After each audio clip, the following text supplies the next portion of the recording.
네, 첫 번째 작전명입니다. 비트코인 고공행진인데요. 비트코인이 참 계속해서 올라가서 이제는 1억을 찍느냐 마느냐 이거를 얘기를 해봐야 될 것 같아요. 지금 또 9천만 원을 돌파했는데 일단 이렇게 돌풍을 일으키는 이유가 어떤 점에 있다고 보십니까? 네, 이제 시작은 현물 ETF를 승인하느냐 마느냐 하는 이야기들이 이제 1월에 있었죠. 그러면서 한 3,700에서 4천만 원대 그 주봉상의 저항을 돌파하면서 랠리가 이제 펼쳐지기 시작했는데 네. 지금은 그 이슈 이후에 잠깐 소강 상태를 거치고 다시 한번 랠리를 펼치는 이유가 4월 달에 있는 비트코인의 반감기 때문이다라고 봐야 될 것 같습니다. 네. 그동안에 이제 비트코인 같은 경우는 한 4차례 반감기를 가졌었거든요. 2012년도 한 번, 그리고 2016년, 2020년, 그리고 올해입니다. 이렇게 이제 4차례 반감기를 가지게 되는데 첫 번째 반감기인 2012년도 이때 당시에 정말 비트코인을 샀었더라면 네. 껄껄껄하는 껄무새라고 네. 하죠? 제 진도준이 되어서 과거로 돌아갈 수 있다면 아마 비트코인을 사지 않을까. 저도 무조건 삽니다. 네. 탈탈 털어서 사야죠. 그렇죠. 요때는 정말 뭐 2천 몇백 원 하던 시점이었기 때문에 뭐 조금 용돈 모았던 거 사놨다고 하더라도 2천 몇백 원이요? 네. 그러니까 이제 뭐 어마어마한 부자가 될 수 있지 않았을까라는 생각이 드는데요.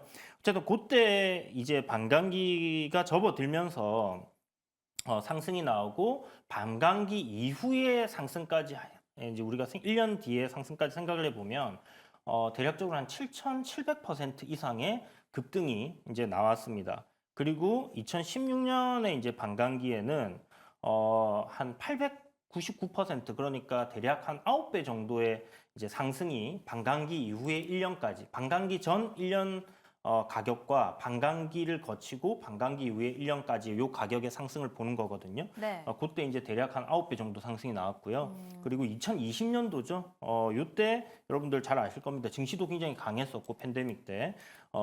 이 비트코인도 굉장히 큰 폭으로 올랐는데 이때 상승폭이 대략 한 6배, 뭐 650% 정도 이런 상승이 이제 나왔었습니다. 그래서 이제 이번에 이 반감기를 앞둔 한 1년 전의 시점으로 생각을 해보면 가격단을 대략 한 뭐 국내 업비트 기준으로 한 3,700만 원 정도를 생각할 수 있을 것 같고요.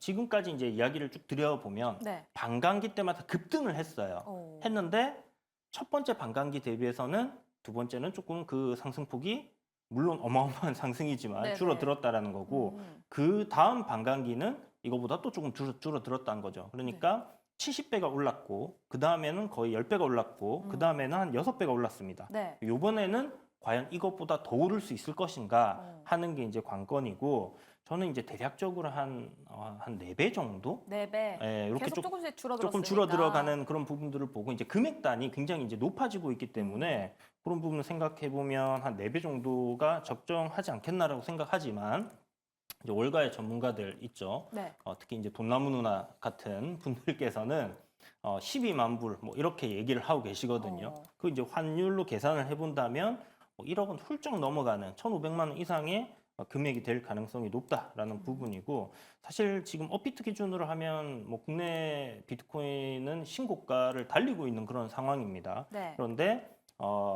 이제 해외 같은 경우는 보면 68,990달러가 전고점이었어요. 그래서 아직은 전고점 지금 한 65,000달러 수준에 놓여 있기 때문에 돌파를 하지는 못한 상황인데 이게 과연 10만 달러까지 갈 수 있느냐? 이게 이제 관건이다. 이렇게 보시면 될 것 같고요. 귀한 거, 희귀한 거 네. 이런 거는 희소성이 높을수록 가격이 높아지잖아요. 그쵸. 근데 이제 비트코인 같은 경우에 이 반감기라고 이야기를 드렸는데 채굴이 그동안 굉장히 많이 되었어요. 그래서 현재 채굴되어 있는 양이 한 98%가 채굴이 이미 완료가 되어 있는 상황이고 그게 이제 뭐 저처럼 어디 이제 뭐 넣어놨다가 네. 비밀번호 까먹어가지고 까먹으신 지갑 분들도 계실 비밀번호. 거고 네. 그렇죠. 그럼 희소성은 더 올라가는 그쵸. 겁니다. 그래서 이제 그런 희소성이 굉장히 이제 높아진 상황에서 채굴이 대략 이게 계속 진행이 되면 2140년까지는 진행이 된다라고 하는데 이게 이제 얼마 남지 않아서 채굴도 어려워지고 채굴하는 게 점점 줄어들 거라는 얘기는 있지만 저는 이제 가치가 그만큼 또 상승하게 되면 그래도 사람들은 계속 채굴을 할 거다. 그쵸. 라고 생각을 합니다. 그래서 뭐 이런 관점으로 일단 계속 진행이 된다라고 보시면 될 것 같고, 뭐 현물 ETF가 이제 승인되었기 때문에 네. 기관에서의 어떤 자금들 이런 게 실질적으로 이제 현물을 사게 되지 않습니까? 네. 그런 부분에서의 가격 상승이 나오고 있는 그런 모습인데 요것 때문에 제가 왜 이 희소성을 얘기 드렸냐면 네. 그동안은 상승폭이 감소를 해왔어요. 그런데 이번에는 그 희소성이 극대화되는 시점이다라는 아, 관점을 생각을 해보면 현물 ETF 때문에요? 네. 오. 이게 귀한 거는 가격이 점점 비싸질 수밖에 없기 때문에 거기다가 많은 사람들이 이걸 가지고 싶어 한다. 그렇다면 수요와 공급 차원에서 가격은 우리가 예상치 못하는 가격대까지도 상승할 가능성이 높지 않겠나라고 생각을 해봐야 될 것 같다. 이렇게 말씀드리면서 네. 비트코인이 이렇게 강세를 보이는 만큼 국내 이제 관련 종목들이 있습니다. 그렇죠. 이제 두나무라는 그 업비트를 보유하고 있는 모 회사에 투자를 해놓은 기업들 같은 경우에 좀 강한 시세 상승을 보였었고 또 빗썸이라는 기업은 국내 이제 상장을 하려고 하는 그런 부분 이슈들이 있기 때문에 이런 관련 종목들에 우리가 지금 주가 꽤나 많이 올라와 있는 상황이고 우상향하는 상황이긴 하지만 여전히 아까 말씀드린 것처럼 이런 코인 가격이 계속 상승하게 될 경우 관련 종목들의 상승은 계속 될 수 있지 않겠나 이렇게 생각을 하고 있습니다. 그럼 보시는 종목도 따로 있으십니까? 일단 뭐 한 두 종목 정도로 생각을 해보면 실질적으로 이제 그 거래소 관련된 기업들도 있겠지만 우리가 시장을 자세히 보면 테마가 있지 않습니까? 네. 그러면 AI라는 테마가 지금 처음에 나왔을 때 소프트웨어들이 쫙 갔다가 하드웨어가 갔어요. 하드웨어가 가면서 HBM이라는 게 생기고 거기에 CXL이라는 게 생기고 이렇게 분류가 되면서 올라가지 않습니까? 네. 그래서 하나의 그 큰 키워드에서 파생되는 카테고리들이 생기는데 그렇다면 비트코인으로 인해서 이런 거래소들도 가겠지만 STO 관련된 사업을 하는 기업들도 갈 수 있을 것이고 P2E 관련된 기업들도 우리가 주목해 볼 필요가 있지 않겠나 네. 이런 관점을 가지고 있습니다. 그래서 하나투자증권 같은 경우는 이제 그 두나무 지분을 보유하고 있다라는 관점과 네. 뭐 또 토스 지분도 보유하고 있기 때문에 IPO 이슈도 좀 될 수 있겠죠. 그래서 양다리를 좀 걸치고 있는 그런 종목으로 보면 좋을 것 같고 또 증권사다 보니까 STO 쪽으로도 사업을 진행을 하고 있습니다. 그리고 P2E 쪽으로는 위메이드 같은 경우 위믹스 코인이 지금 또 코인 관련주도 알트 코인들 강하게 오르는 부분 때문에 급등을 하는 모습을 보여주고 있어서 이것도 우리가 주목을 해보면 좋을 것 같아요. 네, 하나투자증권이랑 위메이드를 주목해보자 이야기까지 들어봤고요. 그럼 김시은 팀장님께는 이걸 여쭤보고 싶어요. 5월 달에 이더리움 현물 ETF 승인 여부가 결정이 날 것 같은데 그럼 이더리움 혹은 이거에 빛을 받아서 비트코인이 한 번 더 상승을 할 수 있을지가 궁금하거든요. 뭐 비슷한 사례가 1월에 나왔죠. 네. 비트코인 현물 ETF가 승인되었을 때 바로 비트코인이 갔느냐 혹은 좀 쉬었다가 갔느냐 여부인 것 같아요. 관련했을 때 물론 이더리움 현물 ETF가 승인이 된다면 좀 쉬었다가 움직일 수가 있지만 그 전에 비트코인 반감기가 4월 말에 예정되어 있습니다. 네. 물론 이제 비트코인도 그렇고 관련 종목군들도 그렇고 이 종목이 꾸준하게 들고 간다라기보다는 좀 실체가 없는 테마 쪽으로 테마성이 조금 더 많이 묻어 있어요.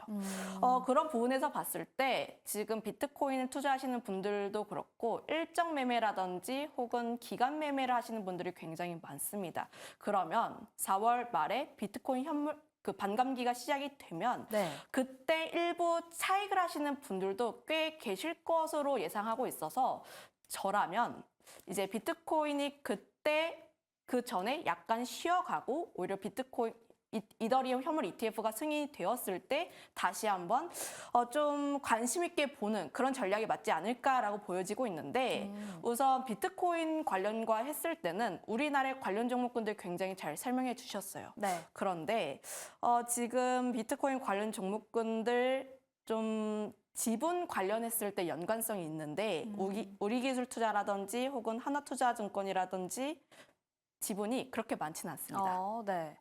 그런 점에서 보았을 때 우리나라 관련 종목군들 같은 경우에는 변동성이 굉장히 심하기 때문에 트레이딩에 좀 능하시거나 혹은 내가 이 종목군들을 굉장히 공부를 많이 하지 않으시면 네. 좀 실패를 할 가능성이 굉장히 커요. 변동성이 크니까. 변동성도 큽니다. 네.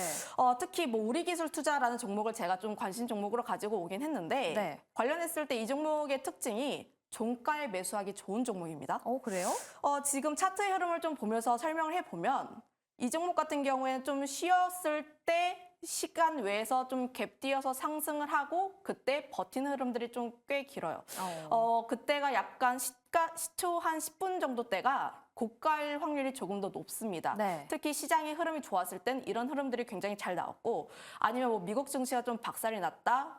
오늘 그달 이제 국내 증시가 좀 어렵다 하면은 이런 날처럼 장대 양봉을 그립니다. 특히 비트코인 관련 종목군이 테마선을 굉장히 크게 띄고 있어서 이런 흐름들을 봤을 땐 그날 증시의 흐름이 어떤지까지도 파악을 할 필요가 있다 보니까 이런 점을 보게 되면 좀 단기 트레이딩에 능하시지 못하신 분들은 좀 이제 눈치 보기를 잘 못하시는 감이 있어서 네네. 오히려 이런 분들 같은 경우는 비트코인을 직접 투자를 하시거나 혹은 코인베이스를 하시거나 혹은 미국에 있는 비트코인 ETF를 좀 투자를 하시는 게 조금 더 나은 선택지가 아닐까 이렇게 보고 있습니다. 알겠습니다. 비트코인 관련주로 우리 기술 투자를 주목해보자라고 말씀을 해주셨지만 장중 대응이 능하신 분들만 하시면 좋을 것 같다라는 이야기까지 들어봤습니다. 그럼 두 번째 작전으로 넘어가 보도록 할게요.